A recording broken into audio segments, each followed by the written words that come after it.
Hoy entrevistamos a un referente mundial en hematología, el doctor Guillermo García Manero, hematólogo de la Universidad de Texas, MD Anderson Cancer Center y reconocido experto en síndromes mielodisplásicos, un tipo de cáncer sanguíneo que afecta a la médula ósea. Estos síndromes mielodisplásicos ocurren cuando la médula ósea no produce suficientes células sanguíneas sanas, lo que puede causar anemia, infecciones recurrentes y problemas de sangrado. Aunque suelen diagnosticarse en personas mayores, se trata de una enfermedad compleja que requiere un enfoque especializado y está en el centro de muchas investigaciones prometedoras. Esta conversación forma parte de nuestra sección Entrevistas en mayúsculas del canal YouTube de la SEHH, en la que hablamos con profesionales destacados de la hematología española y mundial, o de otras disciplinas relacionadas. Acompáñanos para conocer de cerca la experiencia del Dr. García Manero y su visión sobre el futuro del tratamiento de los síndromes mielodisplásicos. Comenzamos. Buenas tardes. Hola. Primero explícanos qué son los síndromes mielodisplásicos y cuáles son sus tasas de curación en la actualidad. Los síndromes mielodisplásicos son un tipo de leucemia que afectan más frecuentemente a gente mayor y que se presentan o se manifiestan como lo que llamamos un fallo de médula ósea. O sea, el paciente presenta con anemia o células blancas bajas o trombocitopenia. Es una enfermedad que aumenta en incidencia y prevalencia a medida que nos hacemos mayores y que se origina de una célula madre primordial en la médula ósea. Es una enfermedad difícil de tratar. Hoy por hoy la cura de estos pacientes es limitada. Sin embargo, estamos viendo que pacientes más jóvenes o que son candidatos a trasplante de médula ósea pueden tener expectativas de vida muy positivas.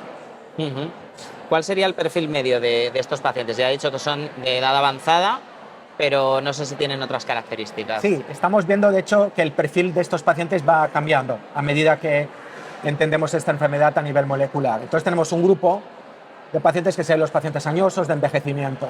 Luego hay un grupo cada vez más importante de pacientes con lo que llamamos enfermedad relacionada al tratamiento, o Therapy Related MDS, que son pacientes que han sido tratados para otro cáncer o un linfoma, mieloma, con quimioterapia, radiación, que luego secundariamente desarrollan ese tipo de leucemias. Estos son pacientes más complejos con mal pronóstico y está subiendo un poco la incidencia de estos pacientes a medida que los resultados en tumores sólidos y linfoma, etcétera, cada vez son mejores. Entonces vemos más de este grupo de pacientes. Y luego el tercer grupo son pacientes más jóvenes que a lo mejor tienen algún tipo de síndrome de predisposición genética, genómica, a desarrollar esta enfermedad. Entonces ves estos, la mayoría de ellos mayores, luego el grupo de pacientes con enfermedad secundaria, este grupo de pacientes más jóvenes.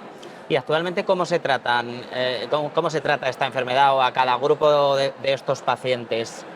¿Y dónde está la revolución? ¿En la inmunoterapia, en la terapia dirigida, en la medicina personalizada? Hay avances, pero están como individualizados a grupos diferentes de pacientes. Entonces dividimos la enfermedad en lo que llamamos de bajo riesgo y de alto riesgo. En bajo riesgo hemos visto resultados muy interesantes con una droga que se llama luspatercept, con otra droga que se llama imetelstat. O sea, vemos como nuevos compuestos para pacientes de bajo riesgo. En alto riesgo es un pelín más complicado. Aquí vemos que los pacientes jóvenes se pueden beneficiar de tratamientos de alta intensidad seguido por trasplante y esto da una cura del 50-60% de los pacientes. En los pacientes que no son candidatos a este tipo de trasplante estamos incorporando inhibidores de BCL2 como venetoclax, que son activos, y estamos desarrollando también estos compuestos orales hipometiladores que son realmente activos y diseñando aproximaciones totales al tratamiento de estos pacientes, lo que llamamos tratamiento total de la enfermedad. ¿Veremos aquí la terapia CAR-T? No lo sé, porque es una enfermedad de una célula madre muy primitiva y realmente no tiene una marca molecular específica para desarrollar un CAR-T que yo sepa hoy por hoy. Tenemos el ejercicio físico como hilo conductor de este congreso porque bueno, se ha visto sobre todo en tumores sólidos y se está empezando a ver también en cáncer hematológico que es bueno para mejorar los tratamientos o para potenciar los tratamientos. ¿Esto en los pacientes con síndromes mielodisplásicos se ha visto? Es una pregunta muy interesante que me haces y realmente me parece fascinante. No hay datos de por hacer ejercicio la vaya a mejorar, pero... Y mucho menos prevenir, entiendo. Bueno, espera. Entonces resulta que empezamos a entender que hay como una especie de fases iniciales de esta enfermedad que son como los precursores de la mielodisplasia. La enfermedad se llama CHIPS y CUS. Y empezamos a ver que esta parte de la enfermedad, si es parte de la enfermedad en sí, está asociada a enfermedad cardiovascular, quizás a hipertensión arterial. De hecho, hay datos en cuanto a demencia, enfermedad pulmonar, que de hecho hay estudios en donde empezamos a pensar si podríamos intentar pues, mejorar el colesterol o maximizar el tratamiento de la hipertensión.